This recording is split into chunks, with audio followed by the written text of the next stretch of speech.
Pada tahun 1525 Masehi, Syarif Hidayatullah berhasil menaklukkan kerajaan tersebut atas utusan Sultan Trenggono. Tujuan penaklukan tersebut untuk menyebarkan agama Islam di Pulau Jawa. Syarif Hidayatullah merupakan putra dari Syarif Abdullah Ummatuddin. Beliau mengembangkan Cirebon sebagai pusat dakwah dan pemerintahan. Putranya yang bernama Sultan Maulana Hasanuddin berhasil mengembangkan kekuasaan dan menyebarkan agama Islam di Banten. Syarif Hidayatullah pada 1525 Masehi berhasil mengislamkan wilayah Banten yang dahulunya masih daerah kekuasaan Sunda Pajajaran.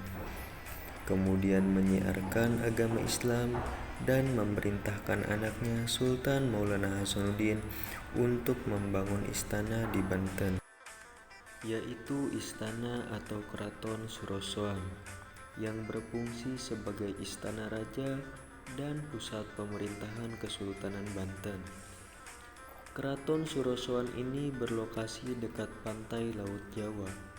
Berdasarkan sejarahnya, keraton ini dibagi menjadi 3 periode, yakni masa periode pertama yakni di abad ke-16. Pendirian Keraton Surosoan oleh Sultan Maulana Hasanuddin pada 1552 sampai 1570 dan dilanjutkan oleh Sultan Maulana Yusuf pada 1570 sampai 1580.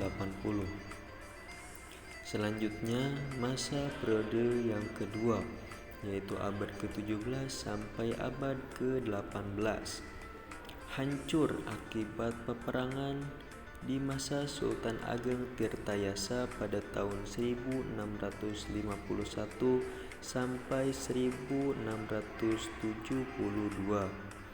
Kemudian keraton ini dibangun kembali pada masa Sultan Haji pada tahun 1672 sampai 1678 oleh arsitek Belanda yaitu Hendrik Lucaszoon Cardel pada tahun 1680 sampai 1681.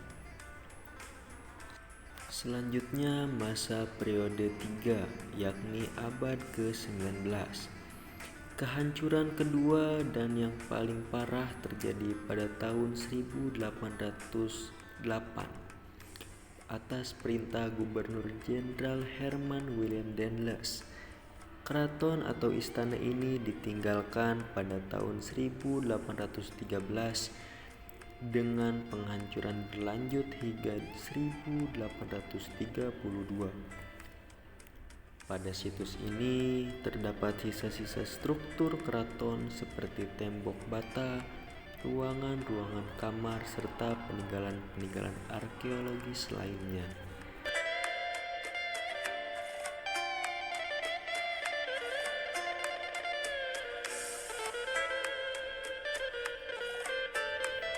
Banten dulu merupakan sebuah kota pelabuhan yang sangat ramai. Secara historis, Banten memiliki peran yang sangat penting dalam sejarah perkembangan Islam di Nusantara. Wilayah yang strategis menjadikan Banten sebagai salah satu pusat perdagangan dunia. Pelabuhan Karanghantu menjadi bukti kejayaan Kerajaan Banten pada masa lalu.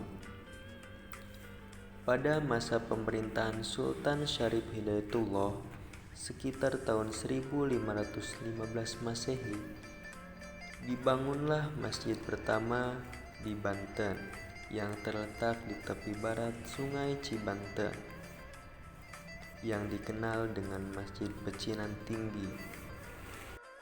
Nama Masjid Pecinan karena dahulunya masjid ini berada di kawasan pemukiman warga Tionghoa.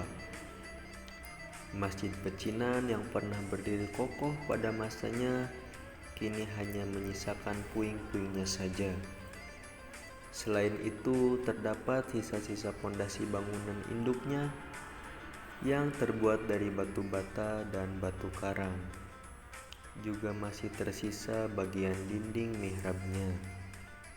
Di halaman depan masjid masih terdapat sisa bangunan menara yang berdenah bujur sangkar.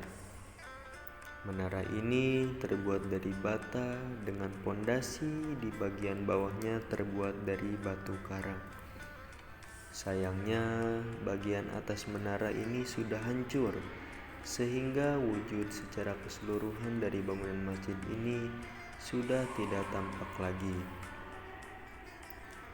Di sebelah utara menara masjid terdapat sebuah makam Cina yang tidak diketahui kaitannya antara makam tersebut dengan masjid pecinan tinggi. Makam tersebut hanyalah satu-satunya yang terdapat di lokasi ini. Tulisan Cina yang terdapat di makam itu menjelaskan bahwa yang dikuburkan di sana adalah pasangan suami istri yang bernama Tio Mo Sheng dan Chow Kong Shen yang berasal dari desa Yinshao, Cina. Batu nisan tersebut didirikan pada tahun 1843 Masehi.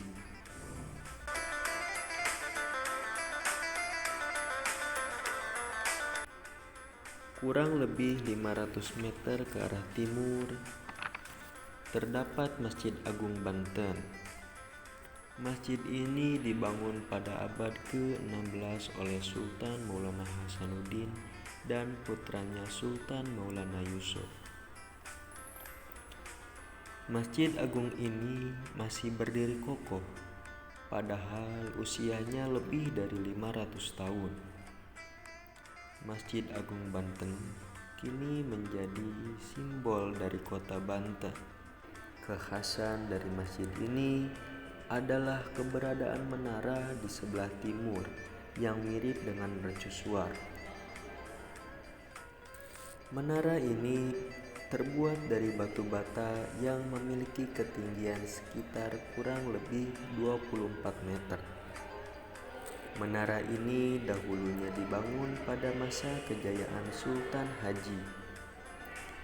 Selain dipergunakan untuk mengumandangkan azan, menara ini juga dipergunakan untuk memantau perairan laut dan juga dipergunakan untuk penyimpanan senjata.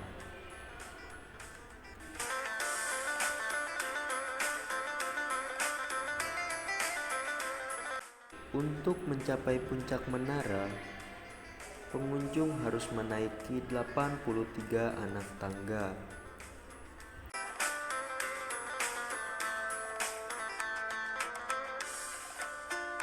Puncak atap bangunan juga sangat khas, yakni berupa atap susun 5 yang mengerucut ke atas. Jika diperhatikan sekilas, mirip pagoda Cina. Tak heran, karena jika ditelisik lebih jauh, arsiteknya memang berasal dari Cina.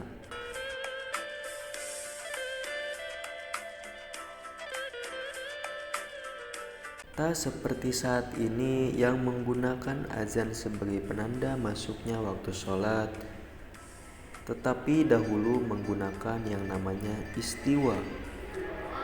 Istiwa adalah alat untuk menunjuk waktu sholat.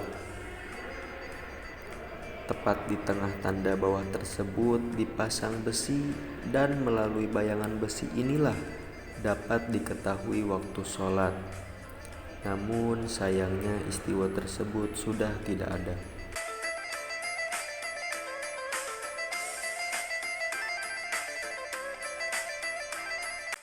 Makna hablum minallah atau hubungan vertikal antara manusia dengan Tuhannya tersirat di balik keunikan sejumlah bangunan atau ornamen yang berada di Masjid Agung Banten ini.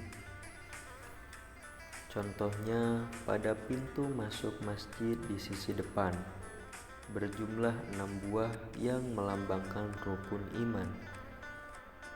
Keunikan masjid ini terletak dari banyaknya tiang penyangga atap, Saat dihitung, setidaknya ada 24 tiang penyangga yang semuanya berbentuk segi 8. Bentuk persegi tersebut merupakan hasil pembagian dari 24 dibagi 3. Tiang penyangga yang berjumlah 24 tersebut memiliki makna waktu dalam sehari semalam, yaitu 24 jam.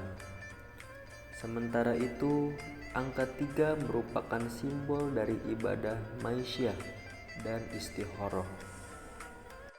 Terdapat juga tiang penyangga teras depan masjid yang berjumlah 12 yang memiliki makna rukun sholat. Jadi, pesan yang ingin disampaikan adalah agar umat Islam bisa memanfaatkan waktu seadil-adilnya. Masjid Agung Banten dan Masjid Pecinan Tinggi merupakan situs bersejarah penyebaran agama Islam di Pulau Jawa, khususnya di Banten. Masjid Agung Banten adalah salah satu peninggalan yang kaya akan nilai-nilai sejarah, memiliki peranan penting dalam peradaban dan perkembangan Islam di masa lampau.